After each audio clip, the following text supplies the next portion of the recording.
Hello, everybody. It is John Pollock and Wai Ting here with your Extreme Rules post show. How are you, Wai? Are you okay?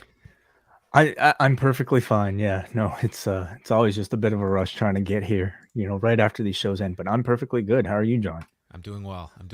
We are coming off of WWE's Extreme Rules event from Philadelphia that we are going to be getting into. And we will be getting to your phone calls after. If you are joining us from the double ice cap or espresso levels of the Post Wrestling Cafe, the phone lines will be open afterwards. You would have gotten a message in your inbox with the link to join us later. So I'll mention that off the top and taking your super chats. So hello to everybody joining us in the YouTube chat as we speak.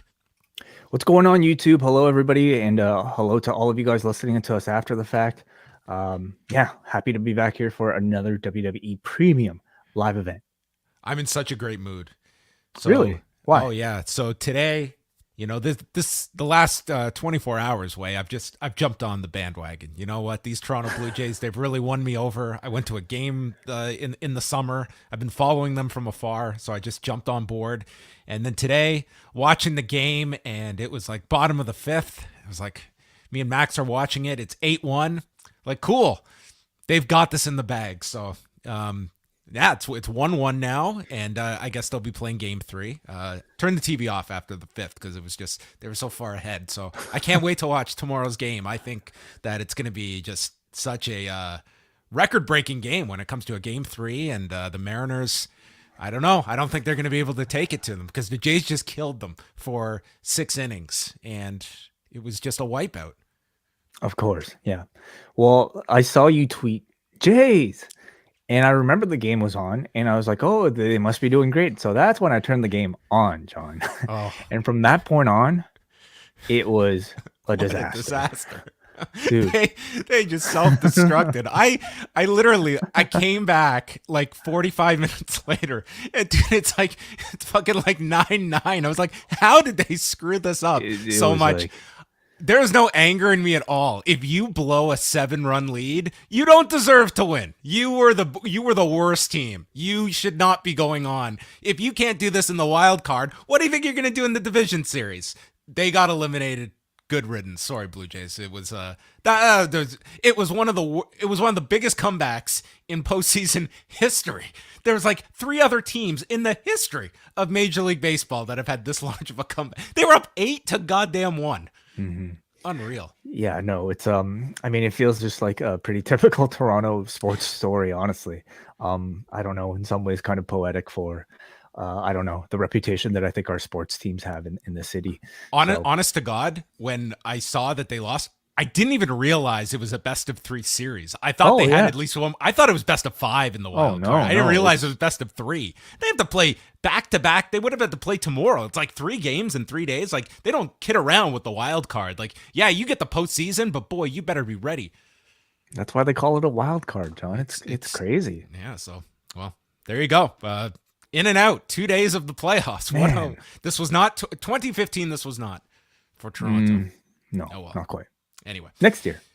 Always another year to come. So go Jays.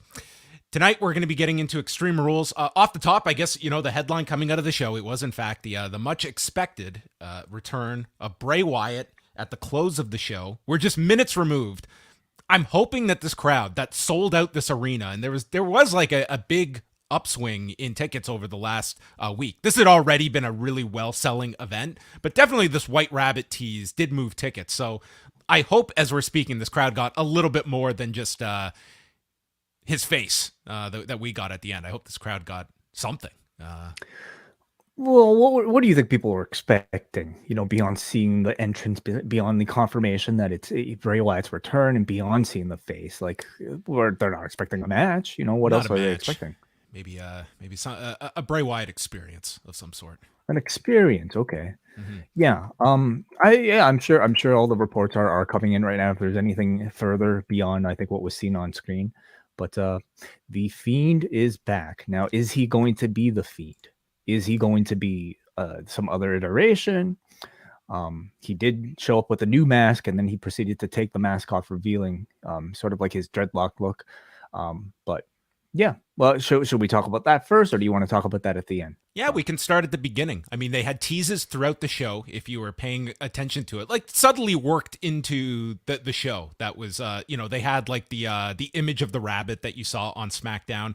I actually thought like watching SmackDown this morning that it was, that was all the fun and games for the Wai Ting crowd. That was the last few weeks. Last night was about making it as painfully obvious. And I think that you've done the whole scavenger hunt. Now it's time to promote the show and that make it clear that he's coming. And I thought they achieved that on Friday. So tonight they had that. They had the shaky cam outside when the rabbit was taking pretty much just dropping some clues throughout the show to keep you remembering about the whole tease of that. And I thought that it was going to be more of a struggle in that main event because at the beginning you had the "We Want Wyatt" chants, and after sitting through a 30-minute I Quit match, I think this audience, like, to them, the main event was Bray Wyatt. It was not any of the 6 matches. Certainly, yeah. We haven't obviously talked about our thoughts on the matches themselves, but I mean, I certainly sensed a bit more of a tepid reaction for some of those later matches, or at least the last match. And I do, wonder if a lot of that was because of people's expectations for Bray Wyatt interrupting. I have a lot to say about the Fight Pit match. Yeah. Okay. Yeah. So, he's here. What did you think about the reveal? So we had, the closing signature, which is a Triple H signature. As soon as that came up, it was like, okay, yeah. Uncle Paul is ready here for his angle alert. Lights went out. Michael Cole was like, "Are we still on the air?" God, he's, sometimes it's the hardest thing, I think, for announcers to convey is pretend like it's real. And it's sometimes, it's a very difficult. Well, we've seen from the WWE playbook, oftentimes the best thing to do is just to not say anything at all. And I'm a little surprised they had the announcers try to talk through it a little bit. Nonetheless, lights went out. And I think at that point, everybody knew what was up. You saw all the cell phones come up. And then you heard sort of a minor key version of he's got the whole world in his hands. And then cut to various people dressed up as the Firefly Funhouse characters. I believe we saw Huskus. We saw Abby. Who else? The whole crew. They showed the Fiend in the front row, and the crowd went nuts for that one. And then from there, seemingly to suggest like maybe the Fiend is sort of like one of the past characters, right? Rather than his new one. Okay. Yeah, they had this setup with a door, and then we go inside sort of an abandoned Firefly Funhouse that's full of cobwebs, and then we go to a television set, and through the static images you see the image of this new face with a mask, and then the door in the arena opens, and it was actually shot very well, where you see the lantern that's covering Bray's face, and he comes out. The crowd sees the lantern and just goes nuts, and then moves the lantern. It's Bray under a mask. Whole crowd starts chanting "Holy shit!" And then he removes the mask, and you see Bray Wyatt, and then we just cut to what looks to be a new logo for him, and that was the end of the show. Kind of if you tuned in, like, you got your reveal at the end, and this should send you presumably to SmackDown. I don't know if they'll do anything on Raw with him, but I guess that will be the follow-up this week. I mean, it just seems like it's been a SmackDown angle.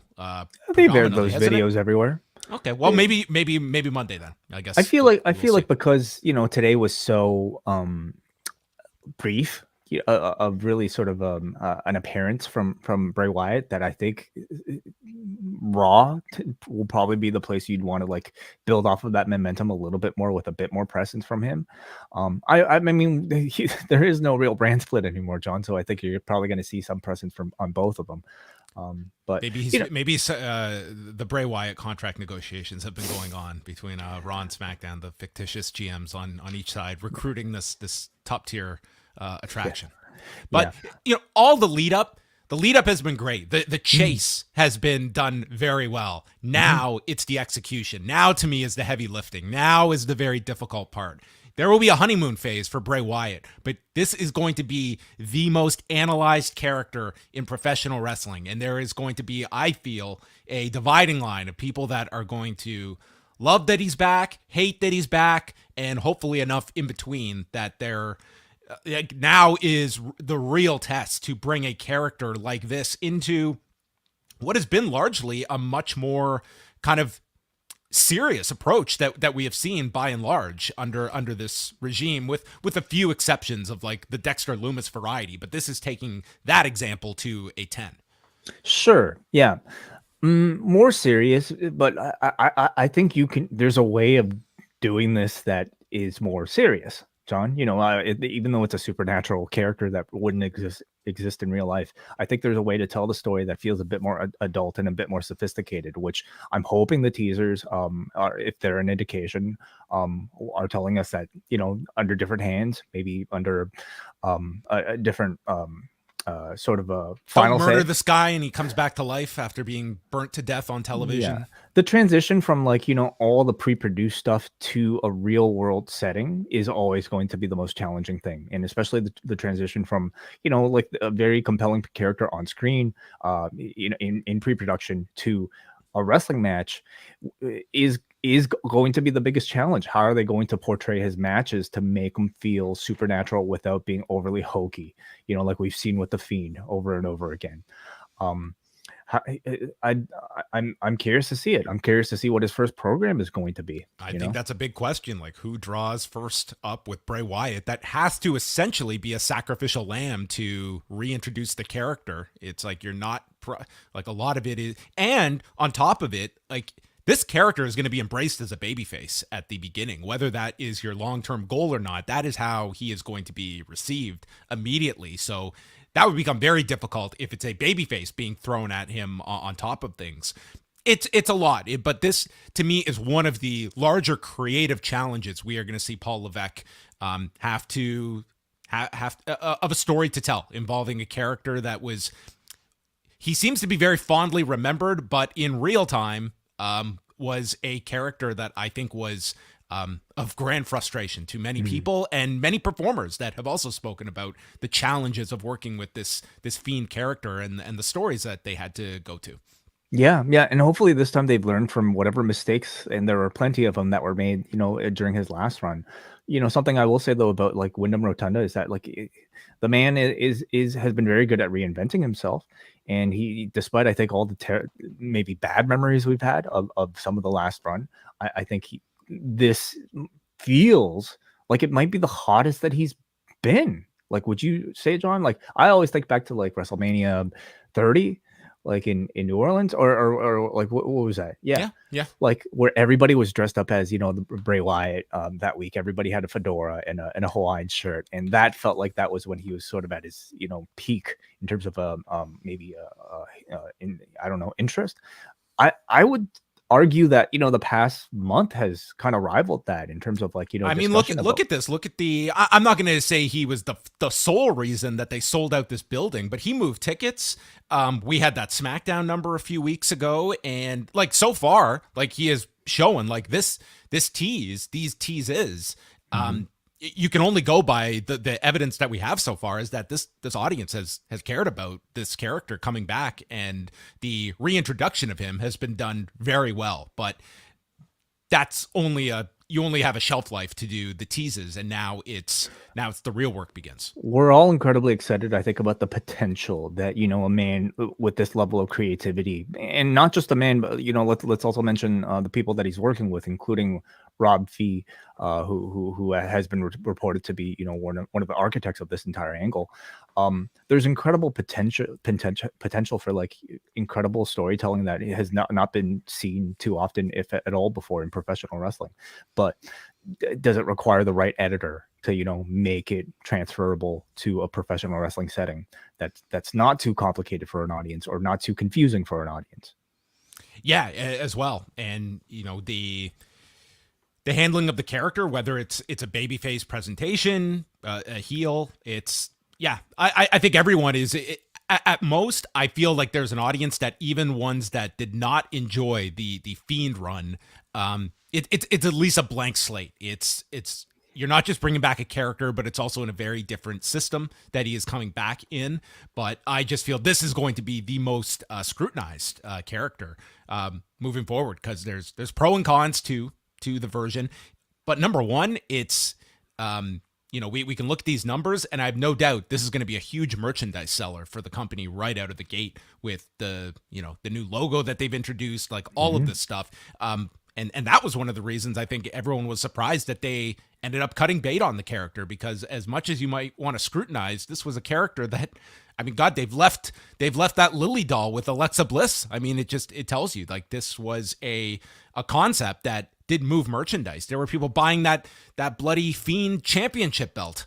That thing was going for like $5,000 or something. Yeah. Again, this man has been incredible at marketing himself and making himself look cool. Does it translate to in-ring product? We shall see.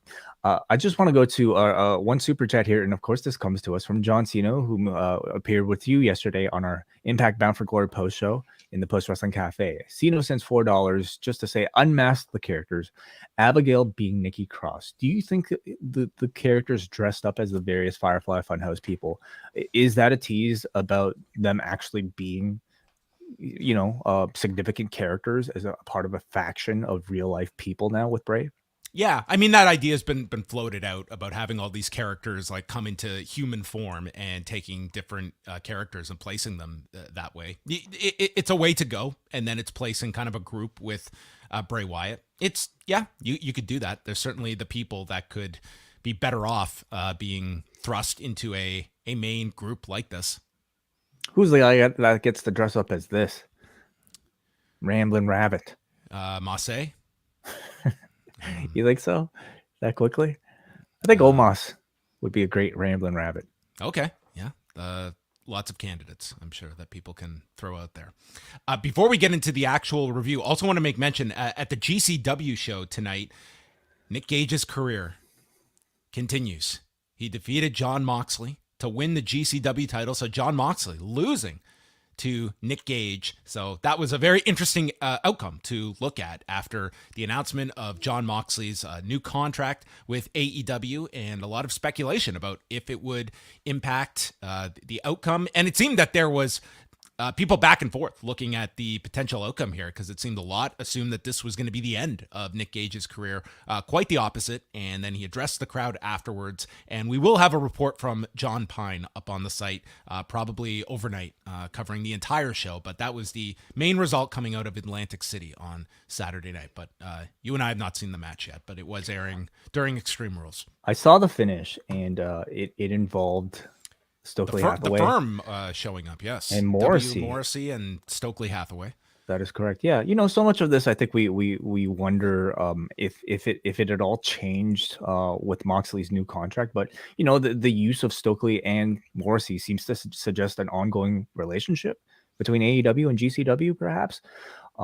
So maybe GCW continues to be one of those promotions that's an affiliate that Moxley can continue to work with. Yeah, I mean, it'll remain to be seen if that is part of the new contract or not. That part hasn't been really defined yet, of like what that's going to preclude Jon Moxley from participating in with this new deal that is set for 5 years. So we'll shift over, though, to Extreme Rules.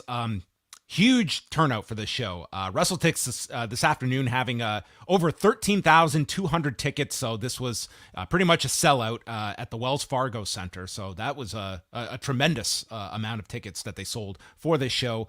Kickoff show just had just chatter for an hour with Kevin Patrick, Booker T, Jerry Lawler, and Peter Rosenberg. And the pay-per-view itself began with a spelling bee themed opening with a child who was given the word extreme by adjudicator Paul Heyman. And he's asking for the definition of the word and to use it in a sentence. And all I have to say is that if I got extreme at a spelling bee, I mean, not the toughest word, I would say, that would require such specificity when it comes to the definition. I mean, this is a layup. You're at a spelling bee, like that should be in your wheelhouse to just be able to rattle off the top of your head, should you not? This is not, this was like a 12-year-old. I would say you should be able to spell extreme by the time you're 12. I mean, we don't know what grade this child is. He may be just an older-looking kindergartner. I mean, could be a wrestling fan where they butcher spellings of all these words and spells it with an X or God knows. Uppercase middle letter of the word, like WWE loves to do. So wrestling spelling bee, I think, would be a fun game. Like spell Dozovich Um, Hurricane Rana. Do you know how many people would be ooh, just stumble along the way? Enziguri. Enzuigire. I don't even know. I mess that up all the time. Well, he never actually spelled the word. Or actually, he did. He did in this opening. So he got it. Extreme. That's you get to go to level 2, I guess, whatever that is. Michael Cole and Corey Graves are the announcers, and Cole notes that we're going to be calling every one of these events for the future. Variety told you so, so get used to it. Michael Cole and Corey Graves. Although I wonder if the premium live events will switch up when Pat McAfee comes back, because I imagine Cole and McAfee is the number one team that they view. Yeah, I clearly they love Pat McAfee, and I think they love the celebrity value that man brings. So I imagine he'll definitely have a full a spot there whenever he wants it. Question is if it's at the expense of somebody else moving out, or if he becomes a third man as a part of a third man booth. I don't know. I get the sense that maybe they don't want to play too many musical chairs, and not to overcomplicate things. But I mean, they do it every year. It seems every year they just mess up these commentary teams just to do it. Like they just switch everybody over. But I like the idea of having sort of like a one team, for a pay-per-view in essentially sort of like your A broadcasters on either team in a Cole and Graves.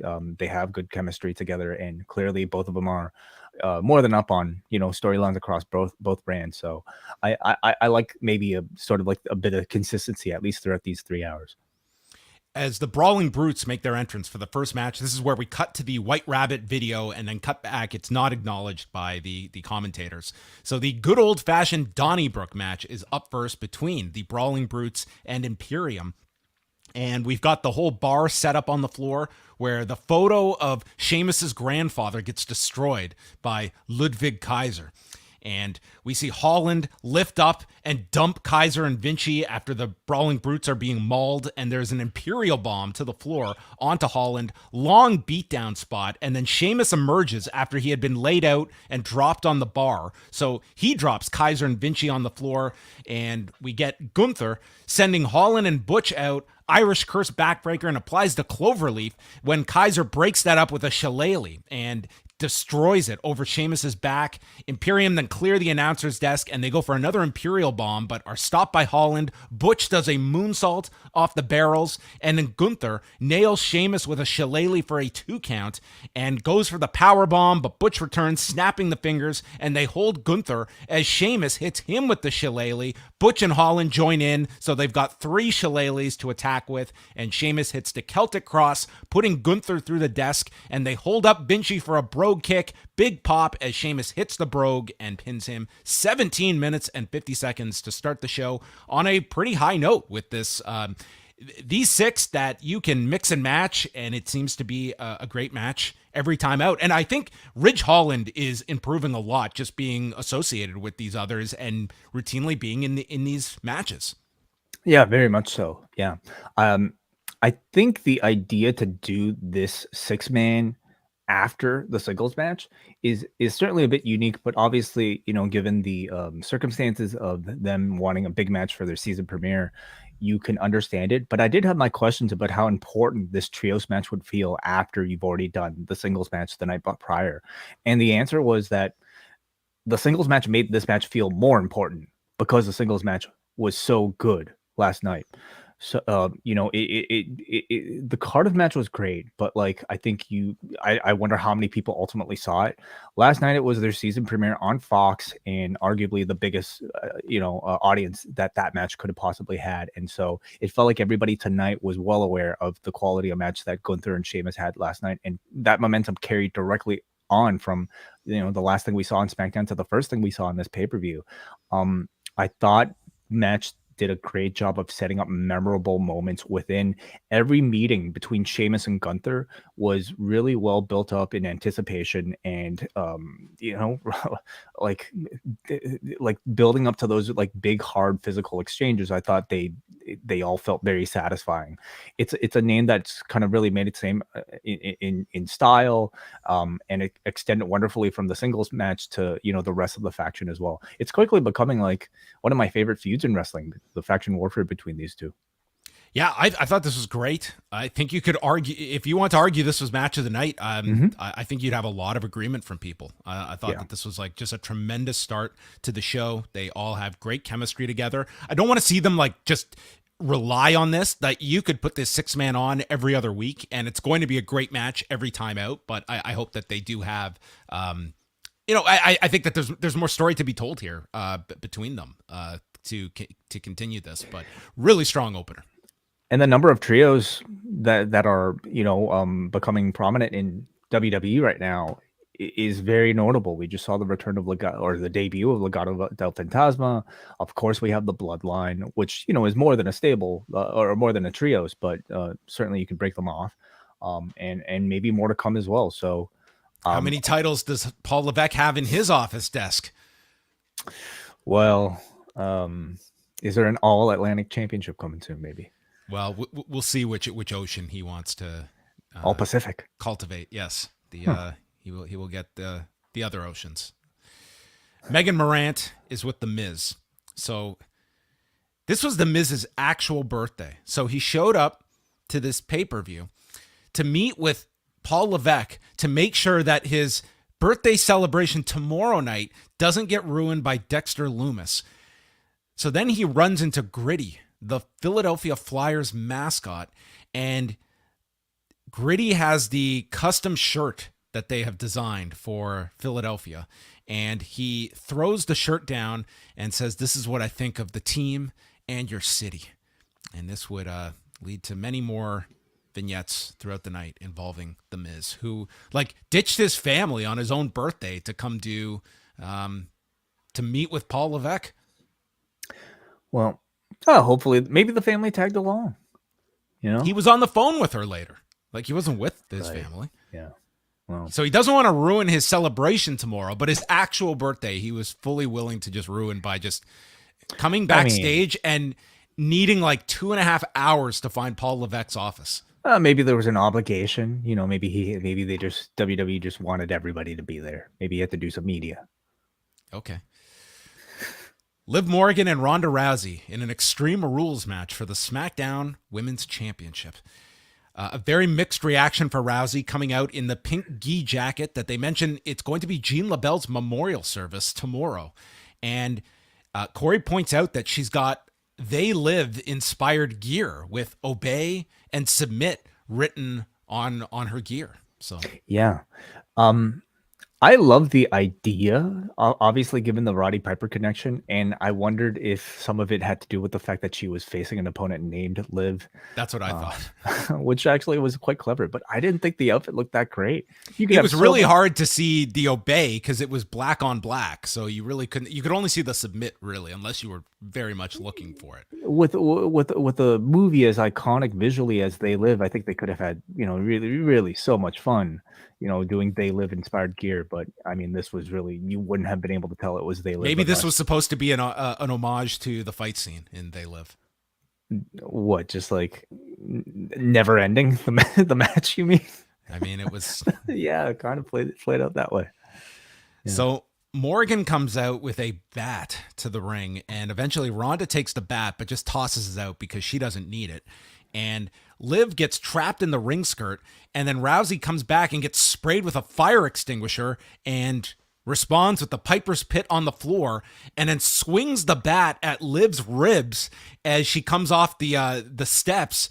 And then Ronda just like gestures into the crowd like she's hit a home run and is healing it up here. The crowd just wants to see a table, and throws the gi. Ronda throws the gi jacket at Liv and then whips her with her black belt, ties her around the post, and uses the bat. Tables brought into the ring, a chair, and they set up the chair in the corner, but the chair falls down, and Rousey gets kicked into the corner, but there's no chair there. And Michael Cole just like covering this up so subtly. Obviously, that would have done a lot more damage if there was a chair there. And Corey's like, yeah, sometimes weapons don't remember, that they don't cooperate. It's like, let's call as much attention to this error as humanly possible. Well, I mean, in a real world sense, I think like it's understandable too, right? But you're right. Like, it does not mentioning it. She still got her shoulder sent into the post. Like, let's just focus on the damage that was done. It's well, it could have been a lot worse than what just happened. It could have been into a chair. Right. Liv then gets the chair and hands it off to Ronda like she's going to give her a Van Daminator, but instead hits the double knees that Michael Cole yells, "Code Red." And Liv then puts Rousey through the table with a senton. This was a much smoother senton than the one we'll discuss later, and gets a 2 count. And then Ronda kicks out and goes for the armbar, then into the triangle. Liv lifts her up and does the Quentin Jackson slam, but Ronda goes back to the armbar, and she's going for the dreaded bicep slicer. And from there, turns it into... Sorry, please go ahead. Yeah. It's more of like an inverted triangle that she ends in here. According to Shayna Baszler, it was a short arm scissor with a go-go plata. Oh, okay. Well, there you have the technical. There was a lot of confusion towards the end, but please finish the recap of the match. So she's got this applied, and they tried to make it like Liv is smiling as she was going out, and she doesn't tap, but she goes unconscious at 12:23. And Ronda just gets up, and she's total heel afterwards. She's getting booed. She mocks Liv. She's talking trash as she's unconscious, and then steps on top of Liv as she holds her title up. So there was no subtlety here. She really was heel all match. And, but really ramped it up at the end. Like, this was the most heel she got. Sure. But I don't know, like, when it comes to Ronda, if I should be looking any deeper into that. Because, like, throughout the entire build, I wouldn't say she really came across as overtly heelish. Yes, she came across as, like, confident and cocky, but, like, never to me, like, being overtly heelish. Like, I wondered how much of tonight was just kind of her reacting to the negative reaction that Philadelphia was giving her, as we've seen her occasionally do, being flustered by negative reaction. Nonetheless, they booked this match with her as, like the clear favorite, with Liv ultimately trying to survive and proving herself to be extreme.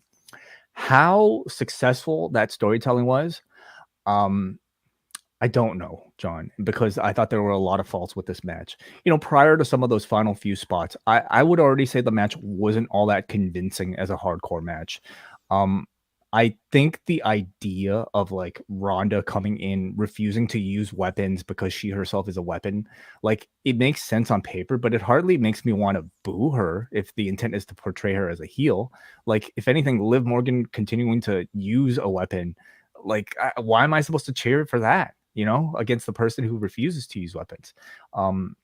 I also felt like the weapon shots that ended up being employed by both looked quite awkward and pretty bad. In particular, people were very critical of the chair shots by Liv. In particular, to me, even the baseball bat shots. Honestly, though, like, I'm sure they hurt, like, on some level, because I mean, it's I don't know if Ronda's ever swung a baseball bat either before this. Well, it to me almost like became the worst of both worlds, because it looked very obvious that they were pulling their shots with these things. And I'm sure they also hurt. So they didn't look good. And they probably also didn't feel great either. I think weapons like baseball bats, but the weapons that we all have a familiarity with in a real world setting, you have to, I think, really use those sparingly. The way, like a Jericho might use Floyd only once in a while. Because a blow from a baseball bat in real life, one shot would be more than enough to lay somebody out. In this match, they were using the baseball bat like it was a jab, like multiple times without any sort of, like, visual, at least significant visual indicator, like it was doing any damage. So I felt like it ultimately made the baseball bat feel kind of just inconsequential. But even then, I would have still said this was a passable match by WWE sort of plunder standards. But by the time they got to that chair shot, or that chair spot in the corner, and just, the whole thing falling apart with the attempt at the backcracker, and then the miscommunicated finish, like, in their minds, yes, we know what they're going for. They're going for Austin Brett, like the baby face that passes out. This was not Austin Brett. This was not Austin Brett. Beyond the fact that it's like a brand new submission that, like, none of us would have, even MMA people, like, would have never have, like, understood. Certainly not the live audience. Even your commentator, whose job it is, like William Regal did last night on Rampage, communicating the fact that it's not a short arm scissors, it's a bicep slicer. Michael Cole didn't even get the memo that this was supposed to be a chokehold and not a bicep slicer. So like the drama of her passing out felt confusing. And all I think we were left with afterwards is a lot of people asking, what kind of submission was that? You know, like anyway, so I thought it was just a poorly communicated match. Yeah, I like this is not Michael Cole's forte. Like Ronda's going from submission to submission, and again, like this would have been whose forte it would have been. Well, yeah. There was one guy that could have been utilized in several of these matches tonight that for whatever reason does not have a job with this company. But that's no excuse in pro wrestling. Like, shouldn't you be communicating with your commentator beforehand if you're going to do something different? You know, especially when it's the finish, you want to convey that. I just, number one, I didn't like the ending either. The idea that she's smiling, that she's going out. I think that's just such a lame finish. Like this is somehow an admirable trait in a babyface. Like they did it once with Nikki Cross in NXT losing to Shayna Baszler. Okay, that's Nikki Cross's character, but this one is Liv wanted to prove that she was Ronda's equal and that she's not out of her depth here. Well, you ended up out of your depth. You got beat here in clean fashion. You were the lesser of the two. Like you lost to this woman. Maybe more so than proving that she was like on Ronda's level. She wanted to prove that she was extreme and that she was capable of, I guess, sustaining a great deal of punishment and not submitting. You're losing your championship as we speak. You're smiling as you're going out. She didn't tap though. You know, that's you were caught in a submission. You're going out. You've lost. Yeah, you've been checkmated. It's the moral victory of did you ever in your days of jiu-jitsu ever submit someone where they smiled as they were going out? Well, I have not, but I also haven't faced, people with the heart of Liv Morgan. Did you watch the Megan Moran interview they put on YouTube afterwards with Liv? No. So Megan Moran is trying to find Liv Morgan for a word, and she's like in the boiler room, and there is Liv crouched in the corner in the dark with like this crazy look on her face, and she just is like seething. So I don't know where they're going with Liv Morgan. Okay, like, so it's a darker turn for Liv Morgan. That may be what they're doing with Liv from this finish and from based on this digital spot that they put up. Well, I mean, if she's going crazy and darker, then I think smiling in the midst of a painful submission hold makes kind of makes sense. I guess I just kind of wish that we saw that transformation a little bit more before this, because I feel like in the whole run up to this, I wonder if, like, at least this version of Liv Morgan, I ultimately wonder if she was really ready for this sort of spotlight as a champion. Like I feel like her matches have kind of been less than impressive, at least for what I consider to be the standard of like top level WWE women's right now, like with Bianca Belair and such. Not to say Ronda is great either, but I mean Ronda has like sort of her moves at least like can look legit, and she obviously has a lot of mainstream appeal. I think, to me, like Liv Morgan still needs some time, like being ready or maybe finding the right character in order to really feel like a top level star.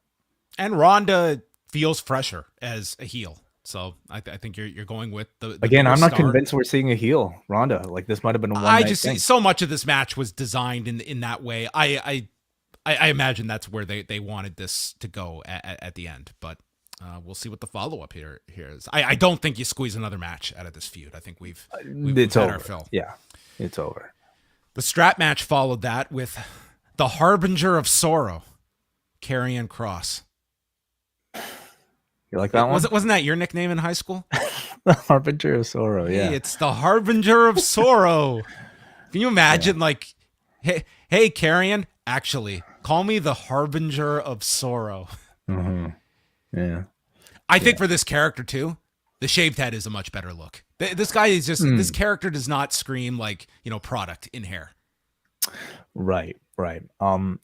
I appreciate that, like, he came back with a different look. He's closer to maximum male model than he is like the Harbinger of Sorrow with this hair. Right.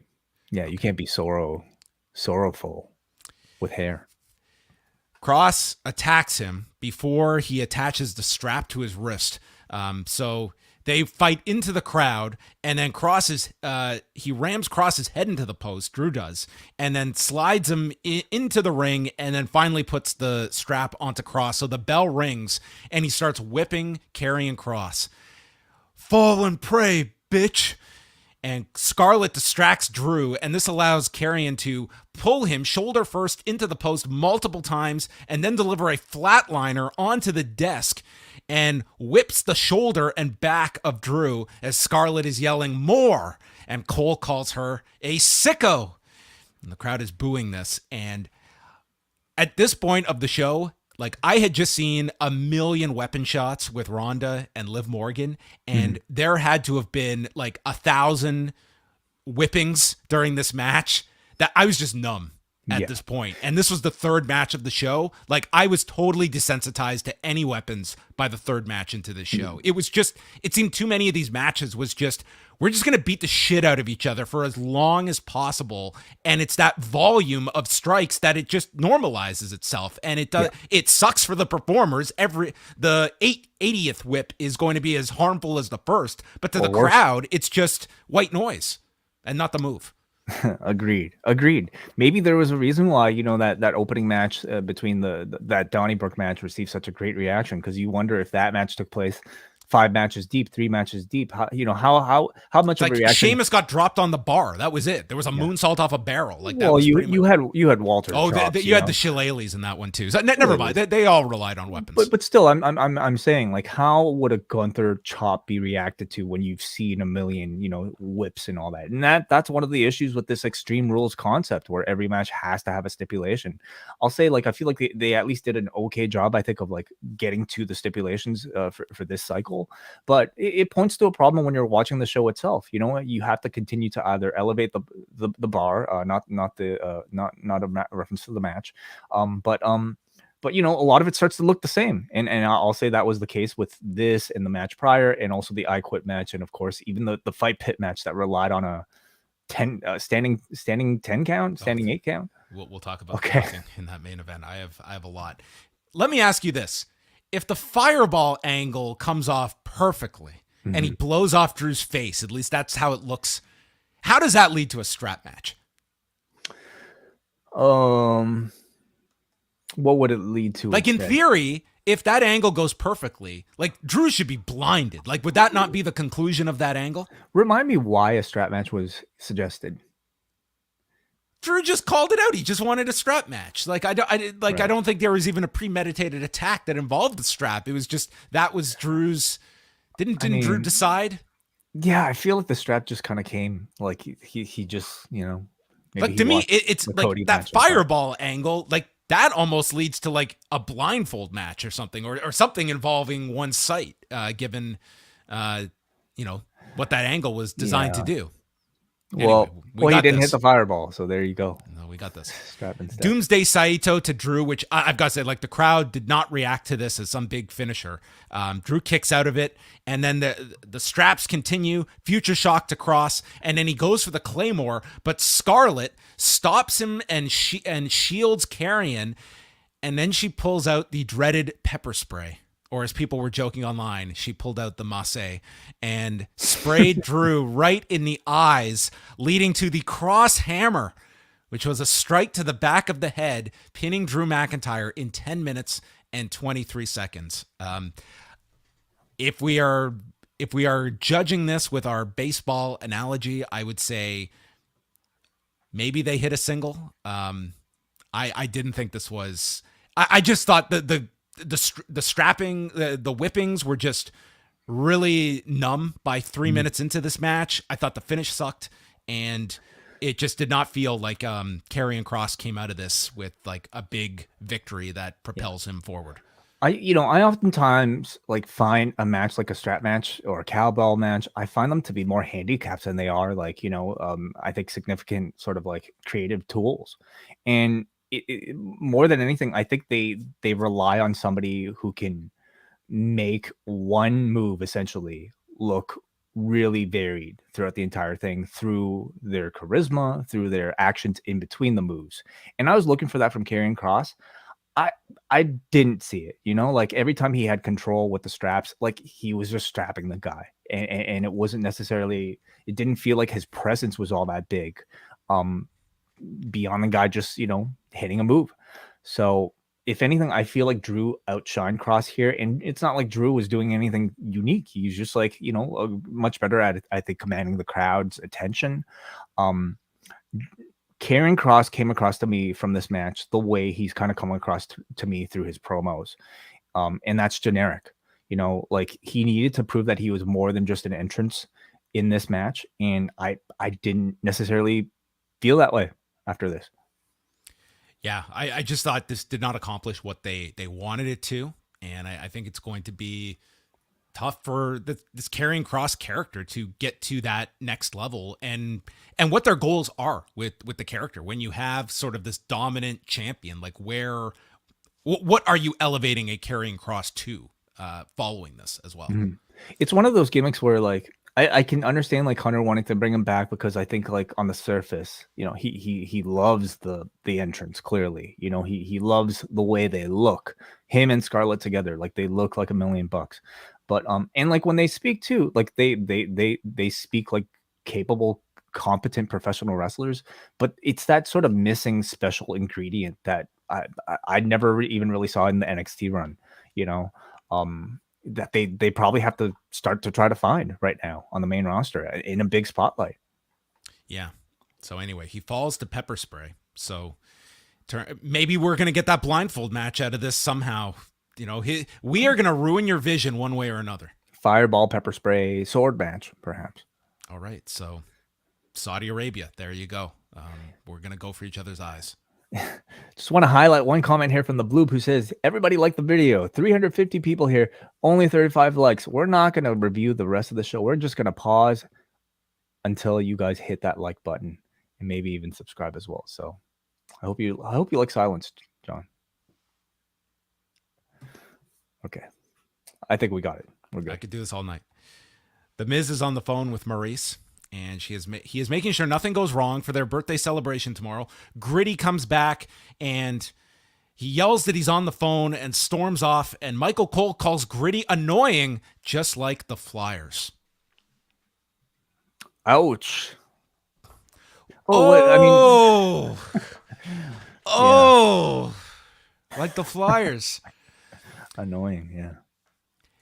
Next match is Bianca Belair and Bayley, ladder match for the Raw Women's Championship.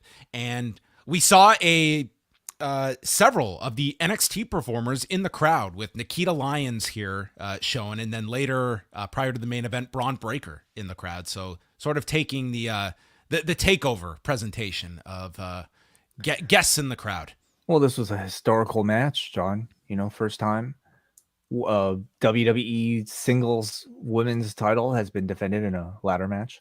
Not that wasn't a Money in the Bank nor TLC match. Historic. Yeah, put the asterisk next to that. That would have been a mouthful for Michael Cole to explain. Bayley came out, and if you notice, she did have a on her wrist tape a tribute there written for Sarah Lee, who passed away earlier this week. The match, early on, there's a running sunset flip that sends Belair to a ladder in the corner and then drives the ladder into Belair's midsection. Then Belair, or Bayley, set up the ladder between the ring and the barricade. Belair is set on top, and Bayley comes off with this running elbow, and this just looked so painful. More for Bayley than it did for even Belair, because it looked like she took most of this on her hip, on the edge of the ladder. I was like, oh my God. So... And this woman is coming off of knee surgery, not all that long ago, that she missed for a year. So I was watching this match. I was like, she was not going light in this ladder match. Well, again, John, we're kind of kidding about the sort of whole historical nature of it, but the expectation is there for these two to deliver at a high level, because we've seen so many ladder matches, and the fact that this was being portrayed as like a significant moment for the women's division, they needed to absolutely deliver. So the pressure was on for sure. Bayley then takes off a piece of her knee brace, which Cole is worried that her knee is hurt, but she's just taking off a piece of the brace, but misses and gets hit by the KOD, and the crowd pops. Belair climbs the ladder, and that's when Damage Control runs out, tipping over the ladder, and they bring up that both Asuka and Alexa Bliss are not here because they were injured on Raw. So Belair has no other friends in the locker room, so that's it. These were her two besties that have been taken out. Belair then fights off Sky and Kai, including struggling but getting both up for a double KOD, and I was just holding my head of just one of these two getting dumped in some awkward position, but she ended up landing it, taking out the two, and then at one point this ladder had broken in half, so Bayley has the broken piece of one half of the ladder and puts Belair under the main ladder, climbs up, but Belair lifts from underneath, tipping Bayley. They fight on the ladder. Bayley yanks her by the braid, and then Belair pulls her down, whips her with the braid, and lifts up Bayley, who grabs hold of this broken ladder and takes the KOD, dropping herself onto that ladder, and Belair climbs up, grabbing the belt at 16 minutes and 42 seconds. A very high standard when it comes to a ladder match, but I thought in particular the finish came off really well between these two. I have just seen so many ladder matches. I think it's very tough now to try and create a memorable one, but I thought they did a very good job in this match. I thought so too. I actually thought the match was great, especially with the crowd energy being at a really high level throughout the entire thing. I thought they were really successful in like creating great tension for every single climb to the ladder that I think you saw. Especially like when it was Bayley, teasing that she could be winning the whole thing. There are several stunts, as we mentioned, like they had to kind of like, live up to the standard of a ladder match. And I thought they successfully crafted several big spots that, felt pretty organically constructed. Like, Bayley doing the cactus elbow off the apron. I thought the double KOD, like as much of a struggle as it was, I thought it felt organic and felt real. And then of course that spectacular, completely satisfying finish with the ladder on the KOD. I thought it lived up to high expectations, I felt. Yeah, they did a really good job. I honestly, like I thought this and the opener were the two top matches of the show. Like they did a really good job. That's when we saw the fan footage of the bunny posing outside with fans, and that takes us to the I Quit match between Edge and Finn Balor. Finn Balor comes out in this sort of demolition style mask, maybe like a gimp mask with spikes on it. Perhaps Karrion Kross. This was the backup. Maybe he picked up his mask. Edge, to counter, came out in the Philadelphia Flyers colors. He was there in black and orange. And what a betrayal! What the hell? I thought I thought it was supposed to be a Leafs fan. He's he's a hockey fan conveniently of whatever state or province he happens to be in. So, of course. Balor attacks the knee, playing off the attack on television, and it's Balor controlling this for quite a while. Edge then runs both of them through the barricade, and we continually have the referee asking them if they're going to quit. Edge uses a hockey stick for a pop as they fight by the kickoff show set, and uses the hockey stick to put in his mouth for the crossface. I mean, how many hands have been on this hockey stick that you would imagine? I hope this thing was sanitized. Yeah, and a Philadelphia Flyer, no less. Just disgusting. They go up the stairs into the crowd, and then Edge runs at Balor for a spear, and it looked like he just ran crotch first into the balcony. I mean, that would have been I'm done. I quit. I'm done. But Edge powered through here. Then Balor uses the chair to the ribs multiple times. Edge is asked, "Do you quit?" "Screw you, Finn." And he just hits these brutal shots, these chair shots to the back. Edge then sends Balor into a chair in the corner. This chair remembered its spot and stayed in the corner. And Edge goes after him with chairs and then brings back the worst named submission in Edge's entire repertoire and maybe in WWE history. It is the return of the Educator. Awful. It's been awful for 20 years. The Educator. I am going to educate you to my submission. Damian Priest runs down, and this ends the Educator.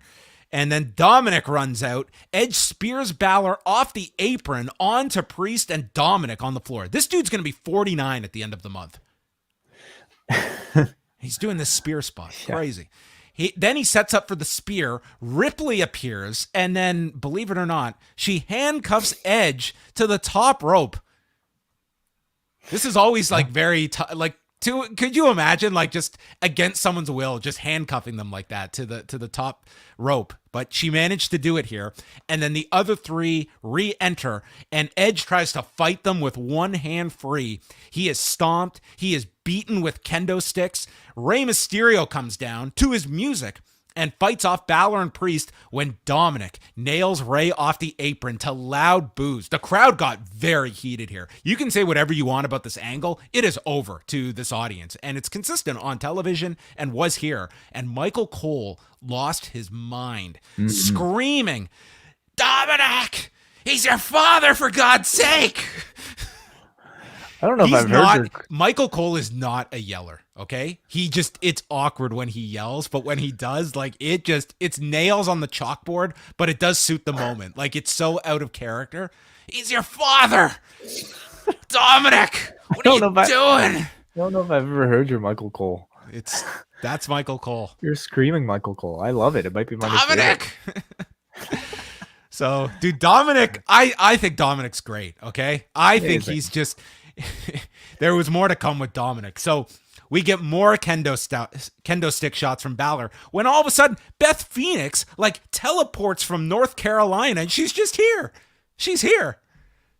Well, I mean, you know, she can travel fast. Yeah. I mean, it was the opposite of last night. We have the main event of Bound for Glory, and both wives of the main eventers are seated in the front row with their children. They're showing there. They're seated together.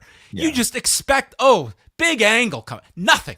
Nothing to do with them at all. Here, we get no sense that Beth is even in this building, and she just appears like out of nowhere. So here she is, just hanging out in Philadelphia, and which is cool. Completely unexpected, but it makes total sense why she would be there. Okay, would you and your wife just randomly pop up to, like, if you had to work in Milwaukee, okay? Yeah. Would your wife just pop up in Milwaukee, like, pack up the kids, we go to Milwaukee? Do you understand what an undertaking that would be? Of course I do. But, I mean, we don't know the circumstances behind it. Maybe they got a babysitter. Maybe they brought all the kids. Right. Maybe they're hanging out with Maurice and their kids. Well, Maurice was not there. She was celebrating Mrs. birthday by herself. Okay. We learned that. So there is Beth, and she enters the ring, big pop, and it's her and Ripley standing in the middle, and they really waited for the crowd to get into this, and they go at it. Crowd goes nuts. Beth spears Ripley, gets the key to the handcuff, and frees Edge, who then spears Priest, and then Dominic. Dude, Dominic begs off. He's offering his hand. This was the peak of Dominic. It was awesome. He's just such a smarmy heel here, and Edge shakes his hand and kicks him right in the dick and sends Dominic out. This was terrific. Same spot as, of course, Cardiff. Yes, they called attention to. This was his payback. Balor returns and nails Edge with a sling blade. Shotgun dropkick gets stopped with 3 spears by Edge, and he calls on Beth to get the chair. And she brings the chair to him. He rips off the piece of the chair, applies the crossface when Ripley blasts Beth with the brass knuckles. Maybe Regal was in the background somewhere after we saw the brass knuckles on TV this week.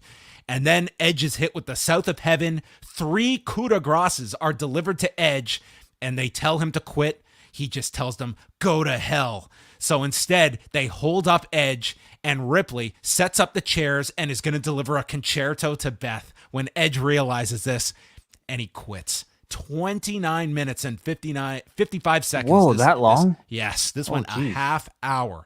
And Edge quits. Ripley delivers the concerto anyway, and Edge is devastated. Yeah.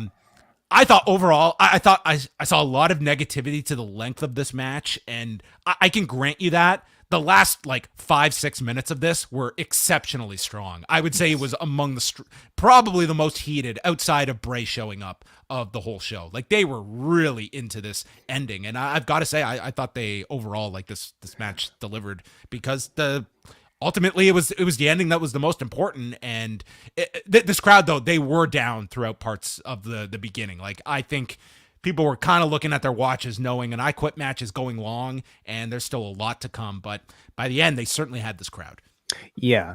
Maybe I wasn't as cognizant of the link because I came out of the match like buzzing so much from that finish. It's not every day that I feel like professional wrestling creates like such a intense dramatic scene, and I thought they absolutely achieved that here at the end. I thought the use of Beth, the fact that we hadn't seen Beth for quite a while and had no idea that she was even going to be a part of this angle, and then her popping up being used the way she was, I think is, yes, it's a bit of a trope, like in having sort of like, the female compatriot of the male getting attacked to push the male story. But I hope it means that this is Beth coming into the story, because now I really want to see that Beth versus Rhea Ripley match. If you're talking about a mixed tag setting, fine, I'll even take that. But like Beth Phoenix, to me, coming out of this feels really hot. And I want to see her back in ring, especially against Rhea now more than ever. I thought the first half of the match was definitely flat, and it was about maybe as kind of awkward as like many I Quit matches tend to go, because we have to pause the action to hear a man breathing hard on a microphone being amplified in an entire arena. And they could have cut some of those out in the beginning 10 minutes. It's like, we know, like, Edge isn't I got put quitting. through a barricade. Yeah, we know Edge isn't quitting off of like, he literally had like a half crab on him, and it was like, okay. Yeah. Like they could have cut out some of those. Yeah. And the crowd wasn't obviously buying anything like a figure four, for instance. But once they got into the run-ins, I thought it got really good, especially when Ray came in, especially with all the stuff with Dominic, which continues to really impress me with how well it's working. And especially once Beth came in and the incredibly dramatic, well-constructed finish that they created for Edge. I thought Edge's like acting in a wrestling sense, I thought was really well displayed here towards the end. Like when he says "I quit" at the end, it wasn't kind of like you're expected. I quit. It was more like I quit. Like it would no hesitation. He was suddenly being shocked with the visual image of his wife about to get her head smashed in, and I thought he played that perfectly. So I love it. I love like this entire thing. Judgment Day suddenly feels like the most evil, like legitimate, like worst group of people on this show. They've done a fantastic job resurrecting Judgment Day, which was a group that was DOA like 5 months ago.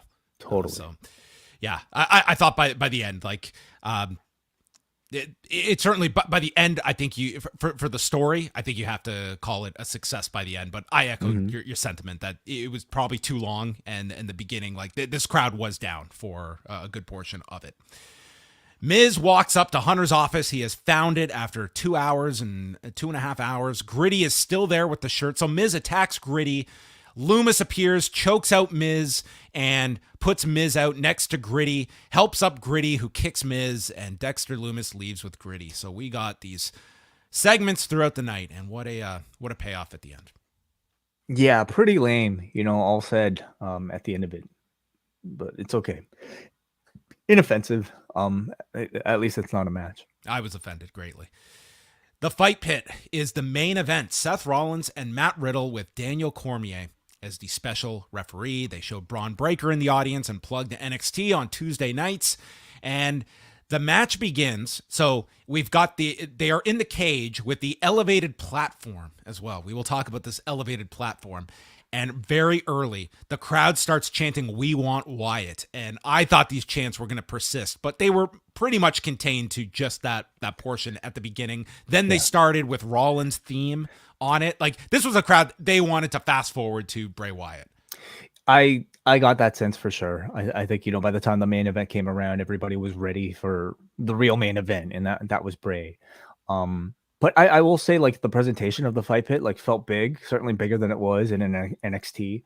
I feel like they've kind of dressed it up a bit, put some LEDs on it, and made it feel like you get the sense they're trying to like build another Hell in a Cell / Elimination Chamber that they can use as sort of a gimmick. And presentation wise, I thought it was cool. Did you catch Michael Cole? A very interesting point where he said, Daniel Cormier hasn't beaten John Jones, but who has? Matt Riddle. Tell Michael Cole about that story point, Jimmy. Of course, this was what Jimmy Smith revealed to be his tipping his tip that he was not going to be calling this match and that he was probably going to be let go. He had this note that he gave to Paul Levesque, and Levesque noted to him on Monday at Raw. Tell Cole about that. That's a good line to use. I was amazed that they still use the line. I know. It's like there's our parting gift from Jimmy Smith is we'll work this line into it. So anyway, Rollins hit a Showtime kick, which I guess Corey Graves noted, eat your heart out, Benson Henderson. So people were quick to point out that it was Anthony Pettis who hit the Showtime kick on Benson Henderson. It was not the bendo kick. No. Sometimes people can, anyway. Close enough. I mean, it's like, come on, the guy's just like rattling this off the top of his head. We can give people a break. Riddle applies a triangle. So Rollins gouges his eye, and then Rollins shoves Cormier out of the way. So Cormier grabs Seth and puts him against the fence and instructs him, don't touch me. The fight is with Riddle, not with me. Rollins then hits a stomp. I hated that. Okay. Because for one thing, it was like ground and pound, wasn't it? And then like DC kind of caught like I don't know, some contact from Riddle, but that's on DC to not walk into the fight. Like why is DC pulling a guy off to say don't punch me when he clearly walked into the punch himself? Well, from there, Rollins hits the stomp, and then Cormier goes to check on Riddle instead of counting, and the announcers are calling this out. They're like, why isn't he counting? And then after checking on Riddle, then he starts the count. Rollins, what was that? What the hell was that? Okay, I had so many questions about some of these rules and the counting procedure. So after that... Well, it's more so like it was just inconsistent with DC, with what he was doing before. I didn't even realize it was supposed to be like a standing 10, I thought I guess I'd forgotten. Like, was the last fight pit like this too? You could do the counts, yeah. So you can't pin, or you can't you can. Yeah, it was like knockout or submission.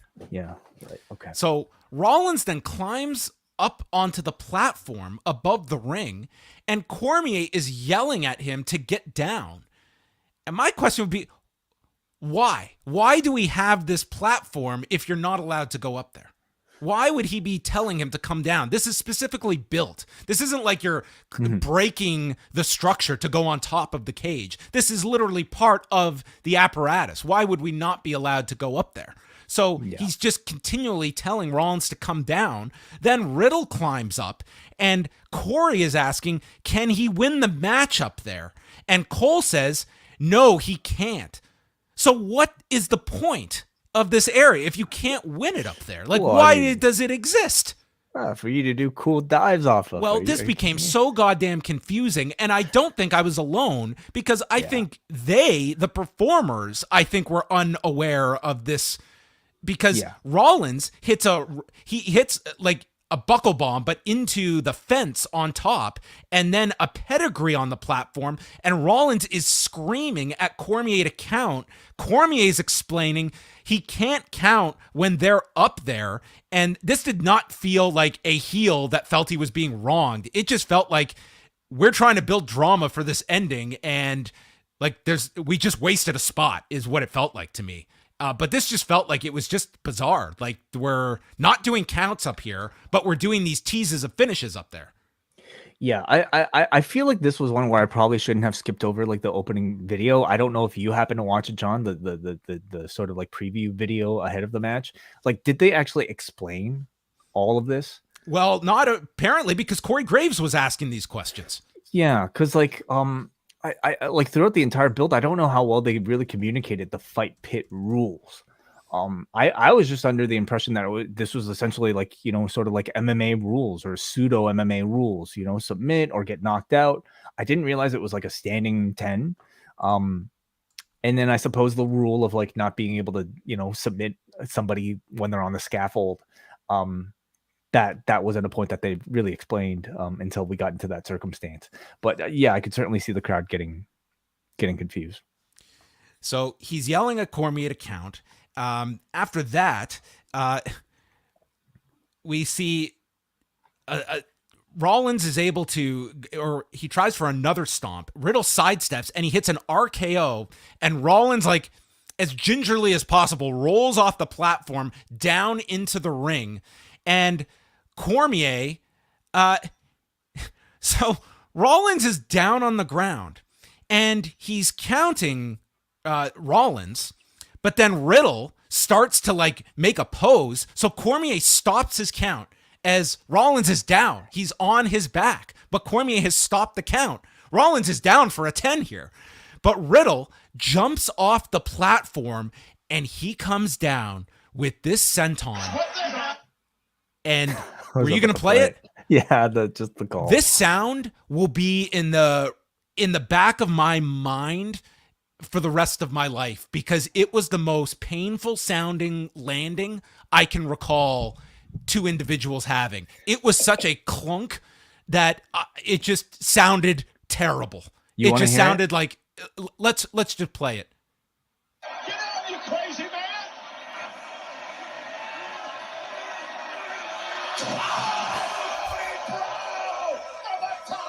Did he say holy bro? He said float. that sounded pretty legit. It sounds way worse like when you're just listening to it. He said floating bro. Floating I bro. don't know if we have serious injuries coming out of this, but they Rollins managed to get up. I thought Rollins took the worst of this, but Riddle could have as well. It sounded horrible. Oh my God. It's like Riddle's footing looked off when he came off, and it was just like the distance and the height did not compute for this to land smoothly, and it looked like Rollins took all of this. Would you honestly say this didn't land smoothly? Because considering, I think, the type of move, it looked like a pretty... Okay, I'm not going to say clean because, like, look at the point of contact here. You know, dude, like, it looked like a lot of weight. He came right down on Rollins. That's what it looked like in real time. Sure, but I mean, it looked similar to the way you would expect a senton landing to be like. Now, would you do a senton to somebody from that high up, even if, like, you know, if the contact was like that? God, no. Like, this was a crazy spot. You know, we've seen people do like moonsaults. We've seen people do like superfly splashes, of course, but like this move, I mean, we've seen Jeff Hardy do this often too, but God, like, I feel like this was the clearance is like he was so far away, and like he definitely didn't even have like a table to like absorb, you know, some of it. It's just like there's nowhere for Rollins to go here. He just has to eat it all. Rollins does get up and he manages like to power bomb him into the cage, but then boom, Riddle applies a triangle and Rollins taps like moments later at 15:36. It felt like they just went right to the finish after this. It felt very anticlimactic. Really? You think so? You think like maybe because of injury or maybe because of time? Like, I don't know if I necessarily got that sense. Like, I mean, because this was a fight pitch pseudo MMA match, like I suppose a submission victory kind of made sense. But you know, it was certainly a bit flatter because I think this was an audience that never recognized the triangle as a Matt Riddle finisher. I think it felt awkward way because Rollins has just taken the most devastating move here with this senton, but then he's the one that gets up and power bombs him into the fence. So it's like he gets this big offensive maneuver in instead of just Riddle hits the senton and then boom, submits him from this. Like you had that transition spot where it's like Rollins gets up and looks like he's recovered from the senton. And then we go to the finish. Yeah, perhaps. It was almost like it negated the senton when he got back up to his feet. I mean, he countered a triangle, you know, with the buckle bomb. So like maybe the triangle woke him up and gave him sort of an extra burst of adrenaline. Nonetheless, it seems like this match, the response to it, from what I'm gathering from you, John, is that it wasn't maybe that great. And for me though, like I see how hard these two worked in this match, you know, like they were up on that scaffold and I thought they actually did a really good job teasing the tension of people falling off. They came up with a number of like, you know, interesting sequences, teasing people falling off.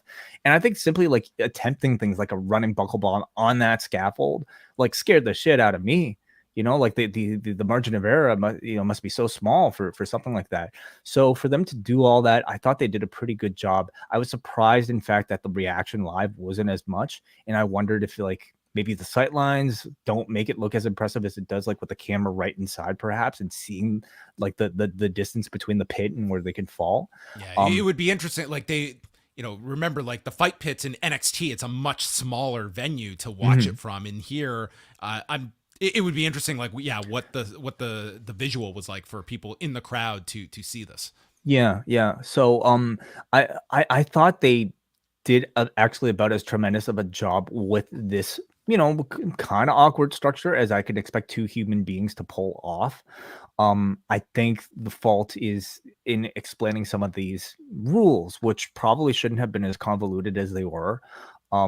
The role of Daniel Cormier kind of perplexed me. It's like, I don't know if they were trying to tease some sort of cahoots with him and others, but I thought it was poorly communicated if there was any sort of tease like that. Ultimately, he was just sort of like, neutral party, but like, I just don't think anything he did. No, and I mean, they were calling it out. Like, he wasn't counting when the viewer at home is like, he's down. You should be counting. Like, they weren't even consistent with their own rule set. I don't know. Like, certainly Daniel Cormier, he brought them some attention, I think, by being part of this, but it just didn't feel like a big kind of like, I don't know if people are salivating after this of seeing a follow-up angle or something like that involving Daniel Cormier. Like, I don't think he left that impression. I don't think so either. Like, he came out of this, I mean, just as another referee. Like, nothing all that special about it. Now, do you feel like coming out of this, how do you feel about the fight pit concept? Do you think there's any interest in, a return to the? I think that you could revisit it in the right situation, but I think you kind of have to tighten up some of the things. Like what is the fight pit? What is the appeal? Like, to me, it's a scaffold match. Like, that's the only real draw to it. The fact that you could have two people fight from atop and possibly fall. Yeah, off but if of you it. climb to the top, you are admonished by the referee that you must come down. You're not supposed to go up there. You're not supposed to be up there, but that's the only appeal to me. Like, the MMA nature of it, like, I don't think was all that special. Like, what was MMA about this beyond the fact that it's a cage? They should probably abandon that and just call it a scaffold match or something like that. Yeah, I think that they will probably try this concept again, but I think you would want to take, like, it just felt very awkward at a lot of different points in this. I don't think this one was executed all that great. I wouldn't say this was a successful rendition of it for me. Yeah. It was certainly awkward. Maybe, not helped by the fact that this was a crowd that was expecting Wyatt, and that probably took away some of it too. But I have to commend these two for like the incredible amount of like athleticism and risk that they took in doing some of those spots. They worked very, very hard in the match. I think it was more so, working around this concept that I think, like, the concept shouldn't dictate the it shouldn't be such a hindrance that you have to work around it. And I think sometimes this fight pit became something like it was an obstacle for them instead of enhancing the match. Yeah. If they built this as like, oh, two people can climb up on that structure and they could fall 30 feet below and come to great damage, like that might have been more interesting than like this whatever MMA thing that they're trying to push. Like, think about the fact that you had on the top platform, Riddle takes the pedigree. Mm-hmm. It's way more dramatic if you're doing the count and Riddle beats the count to get back up from a pedigree. Conversely, Rollins getting up from the RKO. Like, the only reason to do those spots in this type of a match is the drama of the other one beating the count, and they had no count. It was like wasted moves. I hate the idea of a count in a match like this. Well, that was the whole basis of this thing, because the count was everything. But it's just like why would there even be a count? Like, well, you can win by knockout, and that is their way of conveying a knockout. It's not going to be just, you're out cold and the guy's just waving it off. It's like, it's going to be knockout or submission. I see. Okay. Which is fine. And for a setting like this where you're doing big moves, like, you want to promote the drama, and a 10 count is going to be dramatic. That's fine. But the two big finishers that were used were in this area that you can't execute the count and generate that drama from the crowd to count along and have the person stagger to their feet. You should have done those in the ring then. And I think that's where there was some kind of miscommunication of, doing these counts, because it just seemed like you wasted these moves and these opportunities to build up the the hype for the match. Right. Yeah. And in either case, seems like they might need to retool this, at least, communicate some of the rules a little bit more effectively for the audience. But what did you guys think of the Fight Pit? What did you guys think of Extreme Rules? At this point, we go and take your feedback. We invite people who are double ice caffeine and special patrons to call in. You can find that link in your email. Otherwise, we will go to forum.postwrestling.com. And of course, super chats here at youtube.com/postwrestling. You want to start off with some super chats, John? Let's start. Okay, let's go first of all to Sin City Saint, who sends $10. Thank you so much for the support, Sin City Saint. He says, I feel like the WWE has too much talent to focus on now. It's going to be rough all around, especially with Randy and Cody returning at some point. Lots of cards in the deck to play. What are your thoughts? Too much talent? That to me is not a terrible problem to have, and especially when you have as much television as WWE has to fill every week.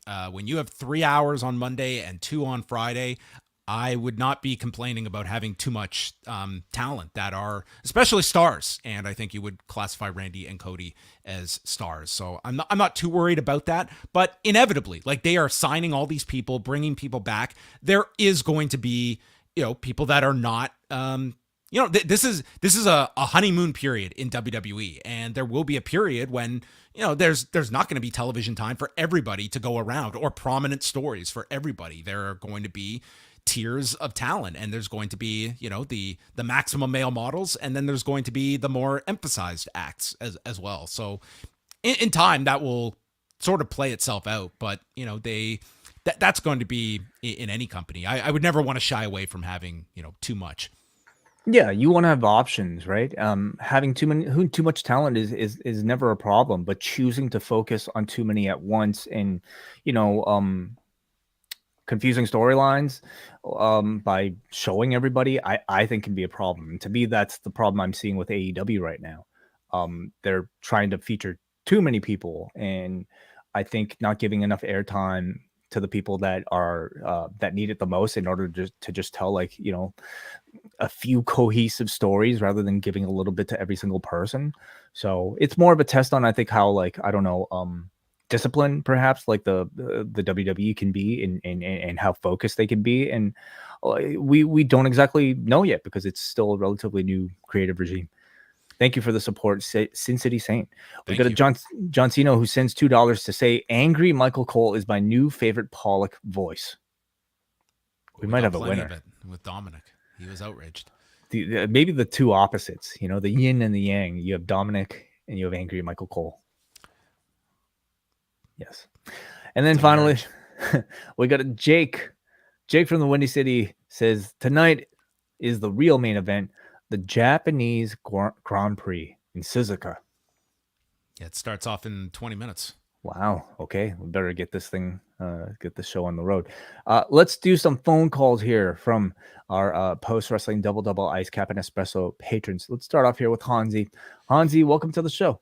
What's going on, man? What's it called? Yeah, no, I thought the opening match was really good, and I thought the last bit of the last man standing and the main event, the ladder match was fine. And just, I've seen enough ladder matches, and I don't think you're going to impress me with, like, I mean, between all these companies that do ladder matches, you know what I mean? I'm seeing them all the time, so I wasn't really as much a like a. But have you seen a women's ladder match for a WWE title, Hansi? Yeah, I guess you got me. I mean, I always hate the semantics where they go, "This is the first women's ladder match," when I literally seen so many like the fact you don't call Money in the Bank match a ladder match. It's like it just takes me out when they try to do semantics with stats and all that. With the Kross and Drew thing, I gotta be honest.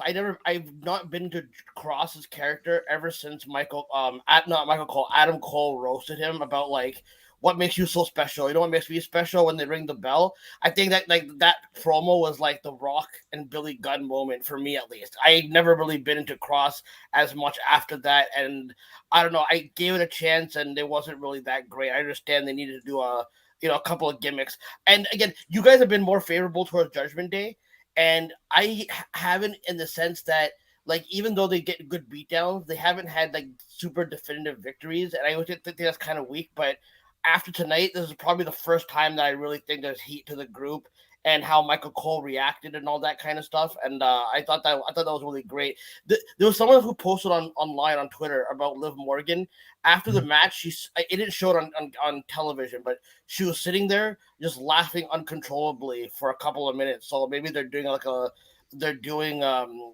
Harley Quinn character or something like that. But that's the impression that I got from what people are saying. But the main event for me was like the Bray Wyatt stuff.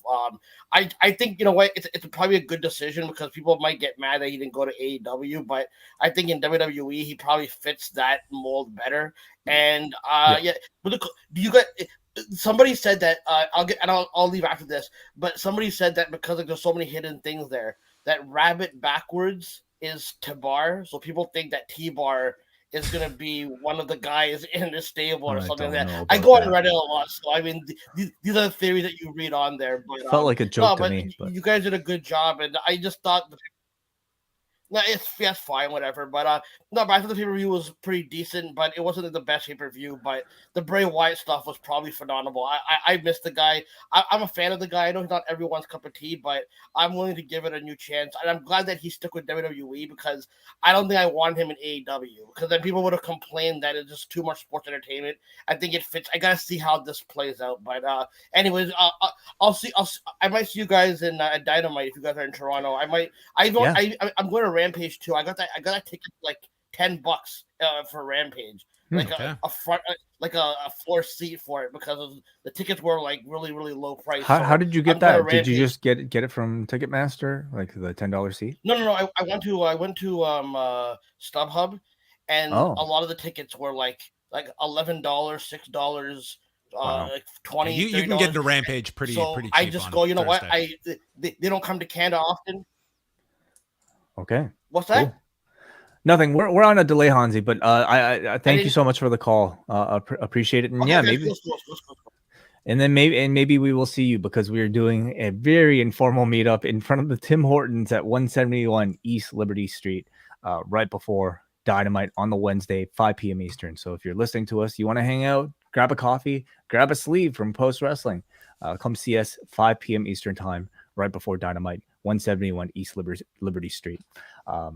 Don't tell them about it. Like, don't walk into Tim Hortons and be like, "Where's the Post Wrestling meetup?" Because like they'll have us arrested. So yeah, they don't know anything. On the down low. What did Hansi talk about? I'm sorry, I've Rampage tickets. You can get it. You can get it on StubHub. $8 tickets to get into Rampage right now. Oh my goodness! Wow. He brought up like a number of like maybe a Dijak. I think Dijak would be wonderful to see as part of a bigger stable. He certainly needs something right now if he's going to be any sort of player, under the leadership. The Bloob here sends a $2 super chat to say Kross, Alexa, Gacy all had Bray moments. Could they be a part of Bray's new squad? Yeah, I mean, you could throw in any of those names. The Nikki Cross one was thrown out. Dexter Lumis could fit into there in some form. I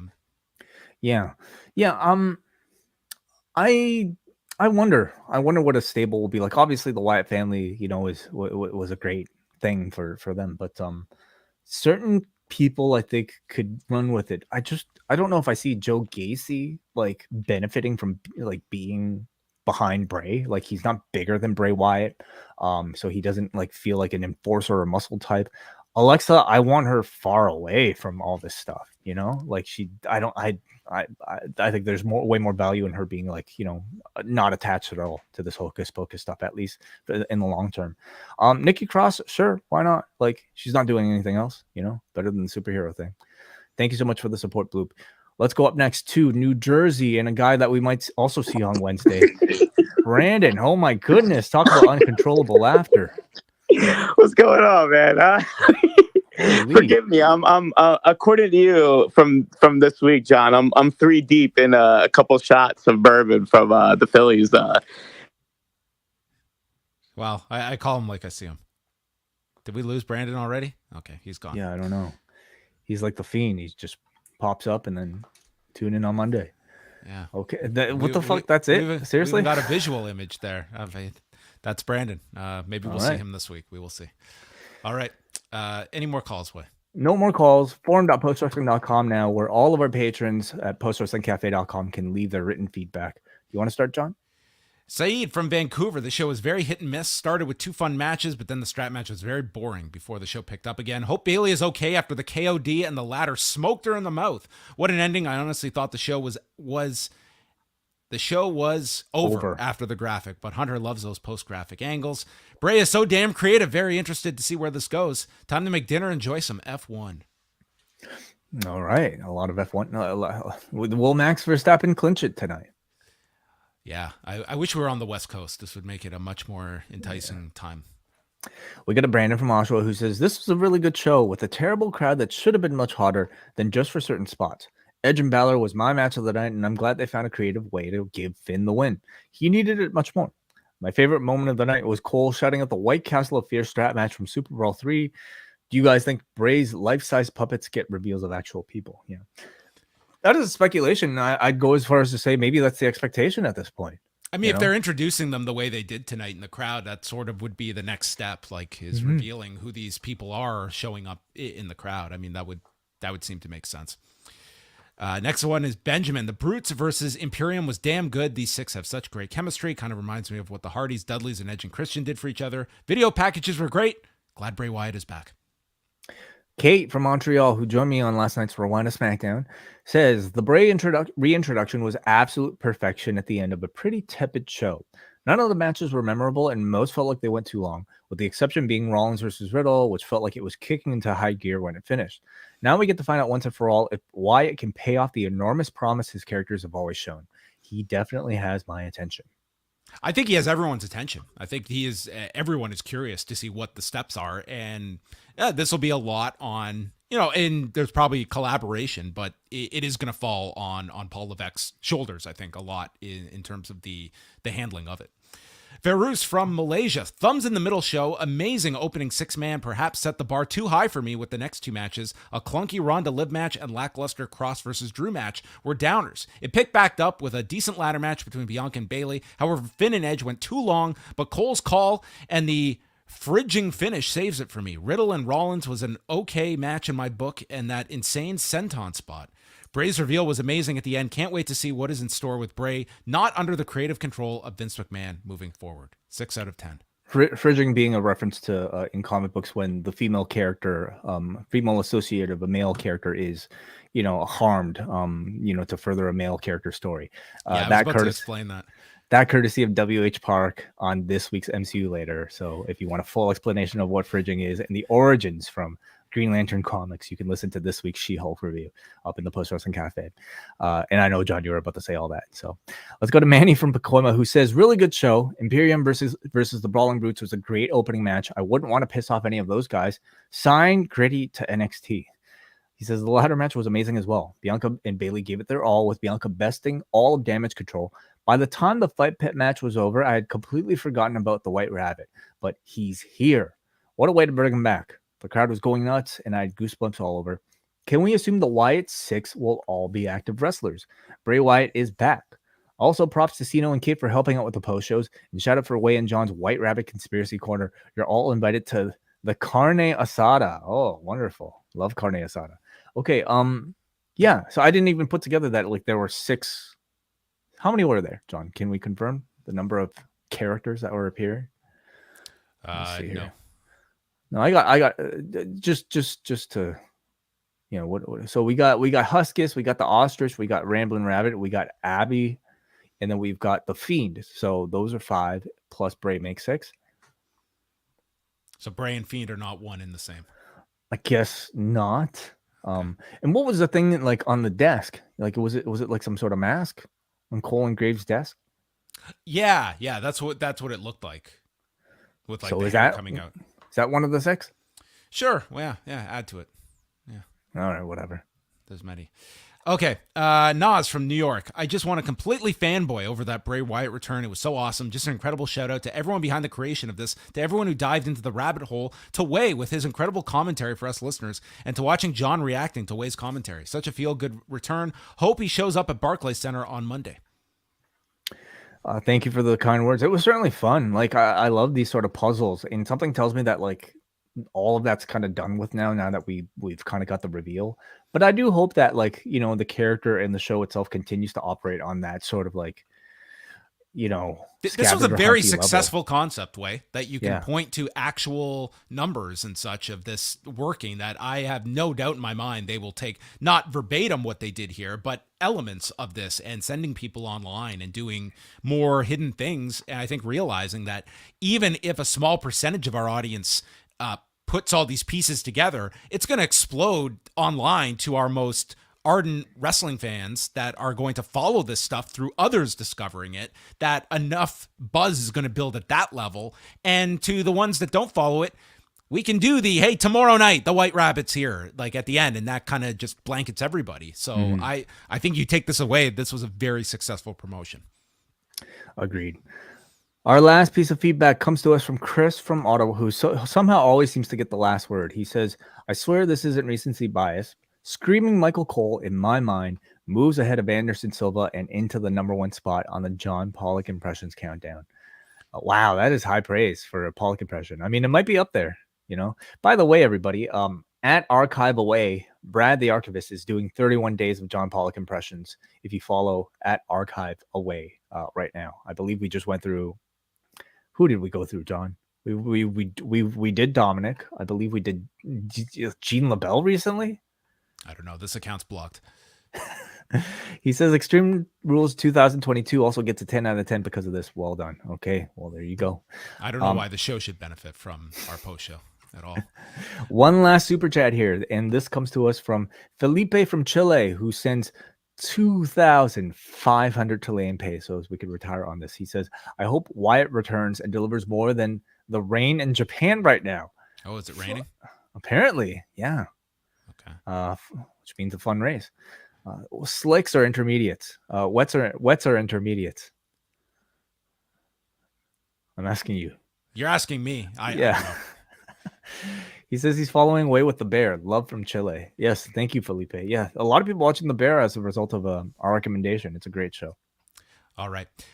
On that note, I've got to wake up in 4 hours, everybody. So I am going to say goodnight to everybody. But thank you for tuning in to our Extreme Rules post show. Everybody joining us live in the chat room. When are we back, Way? When are we doing? When are we talking again? We are back on Monday, but only if all 335 people in here right now hit the like button. Otherwise, we are quitting. I'm taking Monday off. It's a holiday. We're never doing a show again until we get 339 likes off of this video. And if you're watching this after the fact, listening to this after the fact, leave a nice review. Don't be one of those guys leaving a review about how we're so woke. We're just like so many of our reviews lately, John, are just like, wow, look at these guys. They're so such SJWs. Do us a favor, everybody. Counter them.